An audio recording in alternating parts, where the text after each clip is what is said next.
진짜 이상하지 않아요? 수많은 남자를 만나고 심지어 결혼을 해도 어떤 남자는 죽을 때까지 잊히지 않는다는 거. 그 사람은 대체 뭘 했길래 그 여자 마음속에 절대 지워지지 않는 걸까요?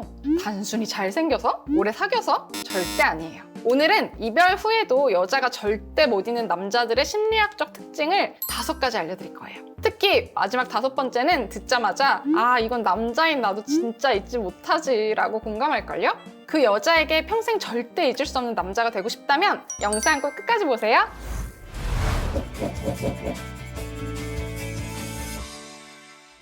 첫 번째, 강렬한 감정을 함께한 남자. 사람의 감정에는 기쁨, 슬픔, 두려움, 분노 같은 것들이 있죠. 이런 감정들을 강렬하게 경험할 때의 순간, 상황은 뇌의 편도체에 깊이 각인이 된다고 해요. 뇌는요, 일상적이고 평범한 사건보다 강렬한 감정이 같이 동반된 사건을 우선적으로 저장하는 특성이 있거든요. 우리가 어떤 강렬한 감정을 경험하게 되면요, 그 순간 뇌는 이 감정을 생존과 직결해서 해석을 하거든요. 생존에 영향을 미칠 정도의 감정을 유발하는 이 중요한 경험을 놓치지 않기 위해서 머릿속에 저장을 한다는 거죠. 이런 경우에는요, 이 감정을 느꼈었던 유사한 상황을 떠올리기만 해도 그때의 그 감정이 다시 막 솟구쳐요. 단순히 그 기억만 떠올리는 게 아니라 그 당시의 강렬한 감정을 직접 다시 느끼는 것처럼 반응하게 되거든요. 시간이 지나도 이러한 감정의 여운이나 감정의 잔여물이 머릿속에 남아서 쉽게 사라지지도 않아요. 강렬한 감정을 함께 할 수 있는 게 있다면 첫사랑이라든지 첫 잠자리라든지 특별한 여행, 특별한 추억처럼 좋은 기억들일 수도 있는데 가족 문제라든지 취업이라든지 힘든 시기도 포함이 됩니다. 좋은 시기든 힘든 시기든 감정이 강렬하게 요동치던 시기, 그때 옆에 있었던 사람은 쉽게 잊기가 힘든 거예요. 그래서 이런 말들 하죠. 그런 감정 느낀 건 그 남자가 처음이었어요. 인생에서 처음으로 의지하고 마음을 연 남자예요. 그 남자는 사랑이 뭔지 알려줬어요. 이렇듯 설레고 행복했던 순간, 함께 웃으면서 여행한 기억, 첫 데이트, 깜짝 선물 이런 것들은 기쁨이나 사랑, 긍정적인 감각들을 자극을 하죠. 반대로 힘든 시기도 시기지만 둘이 싸우고 울면서 충격적인 말도 듣고 하고 이별 통보도 하고 감정도 폭발하고 이랬었던 슬픔이나 분노, 긴장감 같은 것들이 많았던 관계도 기억에 생생하게 남아서 쉽게 잊기 쉽지 않죠. 중요한 거는 이 모든 것들이 꼭 좋은 기억으로 죽을 때까지 잊지 못한다는 건 아니에요. 2번째, 깊이 의지했던 남자. 사람은요, 본능적으로 자신의 감정을 안정시켜주는 사람을 찾게 됩니다. 사람은 사회적인 동물이기도 하고 본능적으로 내가 애착을 형성하고 기댈 수 있는 애착 대상을 찾게 되거든요. 우리가 연애를 하는 목적 중에 하나기도 하죠. 단순히 외로움, 스킨십을 목적으로 사귈 수 있는 거 아닌가요? 라고 말을 할 수도 있는데요. 이 스킨십이라는 것도 애착을 충족해줄 수 있는 굉장히 강력한 수단이거든요. 그래서 스킨십만을 목적으로 연애를 시작했다고 하더라도 이 또한 감정적으로 안정시켜주는 사람을 찾은 목적과 부합합니다. 특히 회피형이나 불안형의 분들은 어린 시절에 의미 있는 대상, 주 양육자로부터의 정서적 지지가 부족했었기 때문에 자신의 감정을 안정시켜주는 사람이 있다면 훨씬 집착을 하게 되죠. 회피형이나 불안형의 여자분들은 애착이 불안정하기 때문에 역으로 자신의 결핍을 자극한 남자를 쫓아가고 매달릴 수도 있는데 그때 그 몰입감이 가라앉고 정신 차리고 나면 그냥 부정적인 기억으로만 남을 수 있습니다. 그냥 흑역사로만 남게 되는 거예요. 하지만 안정형 애착의 남자, 다정하고 일관된 행동을 한 남자는 그 남자의 기억 자체가 여자에게 정서적 안정 기지로 남게 되죠. 안정형의 남자는 감정 표현을 잘 받아주고 잘 이해해주고 포용해준다는 특징이 있죠. 아빠 같은 느낌, 오빠 같은 느낌의 포근함과 관대함을 주기도 하죠.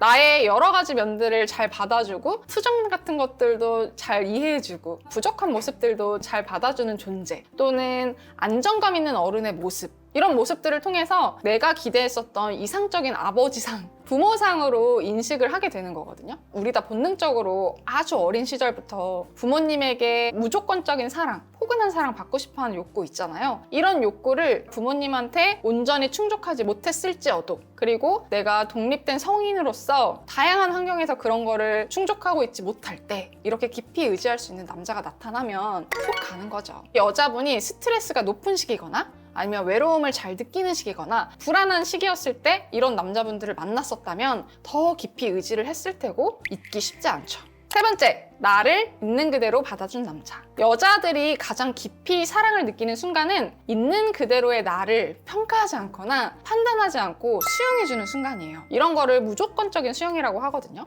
이 사람의 특성을 바꾸려고 하거나 조언하거나 지적하는 게 아니라 이 사람의 특징 자체를 그냥 그 사람 자체로 봐주는 거예요. 인정해주는 거예요. 아, 그냥 너는 그런 사람이구나. 그런 거를 느끼는 사람이구나. 이렇게 나를 있는 그대로 받아주는 남자에게는 자신의 과거, 단점, 약점, 실수, 트라우마, 상처, 가족사까지 솔직하게 믿고 터놓을 수 있을 거잖아요. 우리 점점 나이를 먹을수록 나의 솔직한 이야기, 내면의 상처, 약점 이런 것들 누군가에게 털어놓기 쉽지 않잖아요. 그런데 내가 누군가한테 믿고 내 숨겨져왔던 내면의 이야기를 털어놓는 순간 사람은 심리적으로 해방된 느낌을 받거든요. 계속 나를 억누르고 억압했었던 무언가에서 해방되고 감정이 해소되는 느낌을 받아요. 그리고 썸을 타거나 보통의 연애에서는 상대방에게 잘 보이기 위해서 나를 꾸미고 좋은 모습만 보여주려고 하는 패턴을 좀 더 많이 보이게 되잖아요. 매번 연애를 할 때마다 그런 패턴이 반복되기도 하고 이렇게 무조건적인 수용을 해주는 남자 앞에서는 꾸미지 않는다, 쌩얼, 괜찮은 척 하지 않는 나여도 얼마든지 사랑받았었던 기억이 있을 수밖에 없고 내가 울고 무너지고 부족한 모습들을 보여도 이 남자가 나를 떠나기보다는 오히려 품어주고 포용해주고 챙겨주는 행동을 더 많이 했었을 거기 때문에 나라는 사람 자체를 편안하게 드러낼 수 있는 거죠. 숨기거나 꾸미거나 가식적인 모습이 아니라 인간 유지연으로서 이 사람을 대할 수 있겠죠. 이렇게 남들에게 쉽게 보여주지 않은 내 모습, 조금은 부끄러울 수도 있는 그 모습을 오픈을 해도 쉽게 떠나지 않고 내 곁을 지켜줬던 남자의 기억은 여자의 기억에 강하게 자리 잡을 수밖에 없습니다. 단순히 사랑을 받아서 기분이 좋고 기억에 남는 게 아니에요. 나라는 사람을 있는 그대로 존중받고 수용받는 경험은요, 자존감 충족에 굉장히 큰 영향을 미치고요, 자기애를 회복하는 데도 도움이 됩니다. 우리가 사회생활을 하고 수많은 사람들과 생활을 하다 보면은 치이는 상황들도 되게 많고 자존감 떨어지고 여러 가지 평가에 의해서 자신감이 떨어지고 눈치 보는 상황들도 많잖아요. 그런데 이 남자만 만나면 내가 굳이 그렇게 치이고 눈치 보지 않아도 그냥 있는 나 그대로 편하게 대할 수가 있어. 이런 감정들을 느낀 여자들은 이런 얘기를 합니다. 우리 부모님 이야기를 한 사람은 그 사람이 처음이었어. 그 사람은 내가 불안정한 감정을 표현해도 묵묵히 들어주더라고. 그런 생각을 하는 내가 이상한 게 아니라 오히려 그럴 수도 있다고 말해주더라, 그 남자는.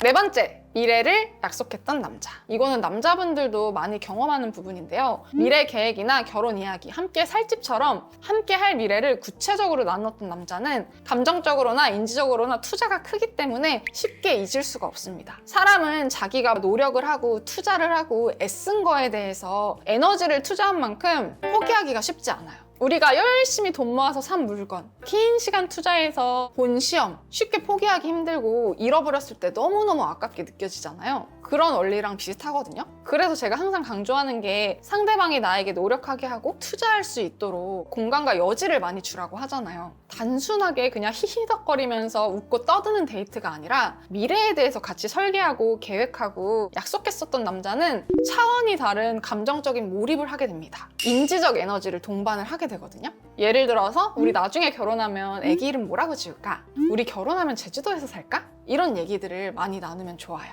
중요한 거는 우리가 이렇게 미래를 많이 약속을 했는데 꼭 이 결실을 맺고 이 약속을 이루고 싶었는데 그래서 진심으로 계획을 했는데 결국 실현되지 못한 약속은 마음속에 후회와 그리움의 환상으로 남게 되거든요. 구체적으로 미래를 계획했을수록 뇌가 그거를 단순히 계획이나 하나의 시나리오로만 생각을 하는 게 아니라 현실 가능성이 명확한 것으로 인식을 하거든요. 우리의 뇌는 현실과 상상을 잘 구분 못한다고 하잖아요. 우리가 구체적으로 미래를 꿈꾸고 계획할수록 내가 그 계획을 현실성 있게 각인을 했을 거란 말이죠. 그래서 이별한 이후에도 이러한 무의식이 우리의 계획은 아직 끝난 게 아니야 라고 착각을 한다고 합니다. 아직도 계속 ing로 이 계획을 실현해 나가고 있는 과정으로 인식을 한다는 거죠. 무엇보다 그동안 이 미래 계획을 위해서 투자했었던 감정이나 시간, 노력 같은 것들이 모두 날아간 것처럼 느껴져서 미련과 후회의 강도가 커지죠. 그래서 이런 분들은 이별 이후에 이런 얘기도 해요. 아, 우리 결혼 직전까지 갔었잖아. 에휴, 그 아파트 같이 분양받기로 했었는데 나는 진짜 그 사람이랑 평생 함께 할 줄 알았어.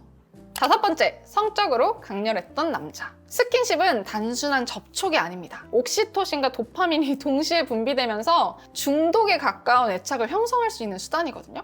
그래서 한 번 스킨십에 빠지면 매일매일 스킨십에 중독되기도 하고 사람들이 생각보다 속궁합을 중요하게 생각하잖아요. 성적으로 흥분을 느꼈을 때 그리고 스킨십이 만족스러웠을 때 키스나 포용 같은 것들을 통해서 도파민이 강렬하게 분비되기 때문이거든요. 이 사람과의 접촉, 스킨십이 기분 좋은 경험이라고 인식하게 되는 거예요. 그게 반복되다 보면은 스킨십을 하는 이 남자 자체가 도파민 자극 요소가 되는 거죠. 조건 반응까지 형성이 되는 거예요. 이 남자를 보기만 해도 성적 욕구가 자극이 되고 도파민이 분비가 되면서 기분 좋은 느낌을, 쾌락을 느끼게 된다는 거죠. 실제로도 두 분이 성격이 정말 안 맞고 힘들어하면서도 스킨십의 짜릿함, 속궁합 때문에 못 헤어지고 질질질 끌면서 죽고 못 사시는 분들도 많거든요. 도파민만 분비되는 게 아니에요. 여자분들은 옥시토신에 더 민감하다고 했잖아요. 옥시토신은 신뢰나 애착과 관련된 호르몬이었죠. 옥시토신은 피부 접촉이나 성관계, 눈 맞춤, 포옹 등을 통해서 분비가 됩니다. 특히 여성은 옥시토신에 민감한 만큼 이 옥시토신이 남자를 내 사람처럼 느끼게 하는 효과를 강력하게 받거든요. 그래서 남자분들이 여자분을 유혹하기 위해서는 어느 정도 스킨십이나 접촉이 이루어지면 유리할 수 있어요. 이렇듯 스킨십의 쾌감이 강했을수록, 만족감이 높았을수록 여자의 감정 기억에 더 깊게 저장이 되게 되죠. 첫 번째 소개할 때 감정을 강렬하게 느끼면 기억에 오래 남는다고 했는데 단순하게 감정을 느끼는 것보다 감각적, 육체적인 쾌감까지 동반된 기억은 훨씬 더 오래가고 잊혀지지 않아요. 다양한 감각들이 함께 자극이 된 기억이기 때문에. 특히 만족스러웠던 첫 경험, 오르가즘, 속궁합 같은 것들은 평생 기억 속에 남아있기도 합니다. 이런 말들 하기도 하죠. 그 사람이랑 있을 땐 눈만 마주쳐도 설레더라고요. 그 남자만큼 속궁합 잘 맞는 남자는 없었어요. 사람의 감정은 기억보다 늦게 사라지고 감정이 각인된 사람은 시간이 지나도 잊혀지지 않습니다. 그래서 어떤 사람은 평생 한 사람을 못 잊고 어떤 사람은 시간이 지나도 여전히 누군가의 마음속에 남아있죠. 그래서 우리는 사람의 감정, 마음을 자극할 수 있어야 돼요. 나이와 상관없이 여자가 미치는 남자 특징이 궁금하다면 위 영상을 참고하세요. 이상 러브커넥트 유지연이었습니다.